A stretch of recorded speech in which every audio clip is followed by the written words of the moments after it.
راجہ امیر عباس صاحب آج بھی سماعت ہوئی، جو آج سماعت تھی ایک ہی وقت میں پورے ملک میں الیکشنز کے حوالے سے، اور اس کو تو ملتوی کیا گیا عدالت نے کہہ کے کہ ٹائم لائن مقرر نہیں کر رہے ہیں، لیکن مناسب سا فیصلہ دیں گے، آپس میں مذاکرات کریں، مذاکرات بھی آج ہونے جا رہے ہیں۔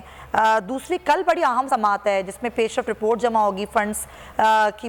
جو فنڈز دینے ہیں اس سے متعلق کیا ہو سکتا ہے ممکنہ طور پر اگر حکومت یہ حکم عدولی کی طرف جا رہی ہے۔ نظر بھی آ رہا ہے پریکٹیکلی کہ حکم نہیں مان رہی ہے حکومت۔ دیکھیے آج جو پٹیشن لگی ہوئی تھی یہ 2-4 پیشیاں پہلے اس کو سپریم کورٹ نے اس کو داخل کیا تھا، اور اس میں دیکھا تھا کہ جی ایک پریئر کی گئی ہے کہ جی کیوں نہ الیکشن ایک وقت میں کرائے جائیں۔ تو یہ جو پٹیشن آج تھی اس کا جو سپریم کورٹ کی خیبر پختونخوا اور پنجاب کے صوبائی اسمبلیوں کے جو الیکشنز ہیں اس سے ڈائریکٹلی تعلق نہیں بن پا رہا ہے، کیونکہ سپریم کورٹ پچھلے آرڈر میں بھی کہہ چکی ہے کہ یہ اگر پٹیشن میں ہم کوئی آرڈرز کر رہے ہیں تو اس کے ساتھ ساتھ پیرالل ہمارا 14 مئی کو الیکشن کرانے کا جو آرڈر ہے وہ اپنی جگہ بالکل انٹیکٹ ہے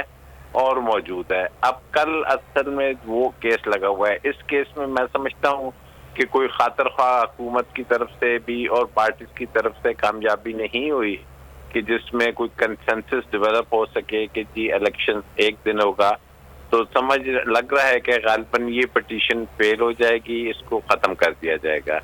دوسری پٹیشن جو اہم ہے وہ کل لگی ہوئی ہے، کل لگی ہوئی ہے کہ جی 27 تاریخ کو حکومت کو کہا گیا تھا کہ آپ نے یہ جو پیسے نہ دینے والا ان کا فیصلہ ہے اس کو چینج کیجئے اور پیسے دے دیجئے الیکشن کمیشن آف پاکستان کو، اور پھر اپنی جونتی ہیں جو بھی اپنے اپروولز لینی ہیں وہ لیتے رہیے گا۔ تو اس سلسلے میں حکومت کی جو ہم دیکھ رہے ہیں ان کے جو رسپانس ہے وہ ٹوٹلی ایسا رسپانس ہے کہ جس میں وہ ایک ایسے موڈ میں ہے کہ جس میں وہ ٹوٹلی انکار کر رہے ہیں کہ سپریم کورٹ کے فیصلے پہ عمل درآمد سے۔ کل کی جو کاروائی ہوئی ہے اسمبلی میں وہ اسمبلی میں انتہائی شرمناک وہ کاروائی تھی کہ جس میں ہماری 30 سالہ کیریئر میں ہم نے نہیں دیکھا جی کہ سپریم کورٹ کے ججز کے بارے میں کہا جائے کہ جی ان کو بلایا جائے گا اور لا کے اور توہین پارلیمنٹ کا لفظ استعمال کیا گیا راجہ عباس صاحب۔ ایگزیکٹلی، تو یہ انتہائی شرمناک چیزیں ہیں کہ جس کو یہ نہیں کہ سپریم کورٹ دیکھ نہیں رہی یا سپریم کورٹ کے علم میں نہیں ہے، لیکن پھر بھی سپریم کورٹ جو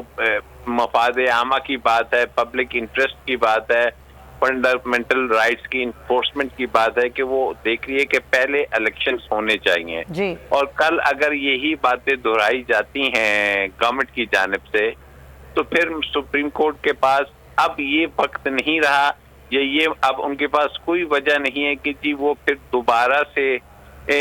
موقع دیتے رہیں اور ایسے ٹائم کو آگے بڑھاتے رہیں۔ لیکن اب دیکھنا یہ ہوگا نا راجہ عامر عباس صاحب، میں آپ سے ایک سوال اور کرنا چاہتی ہوں، میں چاہوں گی آپ میرے ساتھ رہیے کہ کنٹیمپٹ آف کورٹ کی طرف حکومت خود کیوں بڑھنا چاہتی ہے؟ اگر آج انتخابات نہیں 3 مہینے بعد تو 3 مہینے بعد کیا فرق پڑ جائے گا؟ میں ذرا آپ سے جاننا چاہتی ہوں۔ لیکن ہوائے نفس کی ہے حکمرانی، لٹیرا کر رہا ہے پاسبانی۔ بول نیوز کے مارکیٹنگ ہیڈ آکاش رام تاحال لاپتہ، تفتیشی ادارے جواب دینے سے قاصر، اہل خانہ پریشان، بیٹے کی جدائی میں ماں غم سے نڈھال۔ جو بچو ہندو ہوا پر آئے تھے جو کوان پاکستانی، مکھے مہربانی کرے پنجو آکاش واپس کیو۔ حکومت سے بے قصور اور محب وطن بیٹے کی بازیابی کے لیے فریاد۔ آکاش رام کے اغوا کے خلاف اہل خانہ کی جانب سے سپریم کورٹ میں درخواست دائر۔ سپریم کورٹ کے چیف جسٹس عمر عطا بندیال سے آکاش رام کے اہل خانہ کی جلد سماعت کی استدعا۔ مشکل کی اس گھڑی میں عالمی میڈیا نے بھی اٹھائی آواز۔ CNN، آج تک، انڈیا ٹوڈے، ٹائمز ناؤ سمیت عالمی میڈیا نے آکاش رام کے اغوا کے خلاف دیا بول کا ساتھ۔ اف کیا ظلم ہے، بول انصاف کا منتظر۔ سبسکرائب کریں اور بیل دبائیں تاکہ کوئی خبر رہ نہ جائے۔